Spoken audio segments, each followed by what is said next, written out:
Today we're going to be talking about Myrus. She is unlockable for everybody. All you got to do is a storyline quest, and she does earth damage, blunt damage, and she does use a staff. So once again, staff users, they don't do very high damage on normal attacks. And for her Valor chant, she does buff all party members' intelligence and physical resistance. So it is a nice little boost when you do switch her in to your party. So if she is on the bench in combat and you switch her into your active party members, then she will buff your party members for one turn. And her first ability is Rock Tower and a Rock Tower. So earth damage on a single enemy, and it buffs physical resistance for all party members by 15% for 3 turns. So she is a really good hero against water enemies. So earth damage is really good against water enemies. And anytime when you're doing an attack and it is buffing all your party members also, then it is really good. This is a great ability. That's a really great ability right there. And her next ability is Rockbreaker. So this attack is a little bit different. It does the same thing, single target earth damage on a single enemy, but instead it lowers the enemy's earth resistance by 15% for 3 turns. So you can just buff your party with this attack up here. So buff your party with Rock Tower and debuff the enemy with Rockbreaker. So Earthwall. So this is a really great ability if you are taking a lot of water damage. Just throw that on your party members and they should barely take any water damage at all. And then it also buffs your party's physical resistance for 3 turns.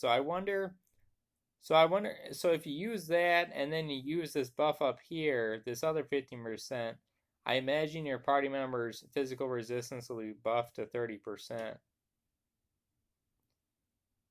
And then Rock Spread is a really great ability if you want to AoE enemies. It's a low MP cost, so AoE away on especially water enemies or enemies that have no resistance at all to earth.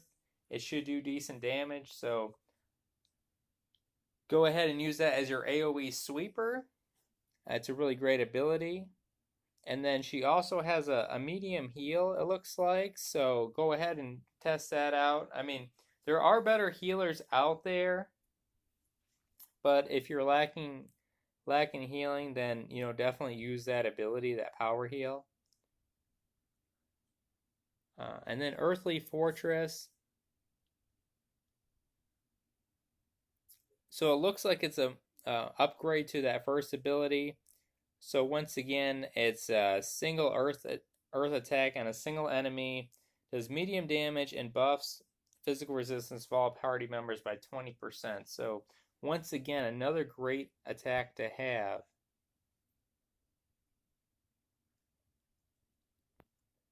And then this Beastly Impact, she does turn into, I think she turns into a bunny or something, but there is no description for it. So you would definitely have to get her in game to see what that does.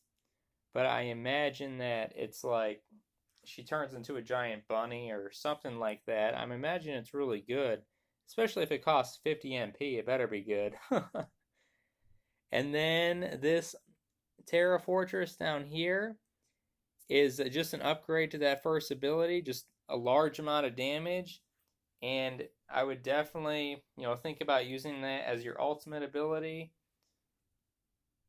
because it would do a lot. I mean, it would do a lot of damage on a boss. So definitely think about using that as your ultimate, or just read up on that Beastly Impact and see what that does. I don't know what it does because it doesn't say what it does on here, but I imagine it's really good. I mean, it costs 50 MP, so I imagine it's like some kind of transformation that she turns into a giant bunny. So it would be definitely worth testing that out. And if you all have any questions, just feel free to leave a comment below, and I will see you all next time.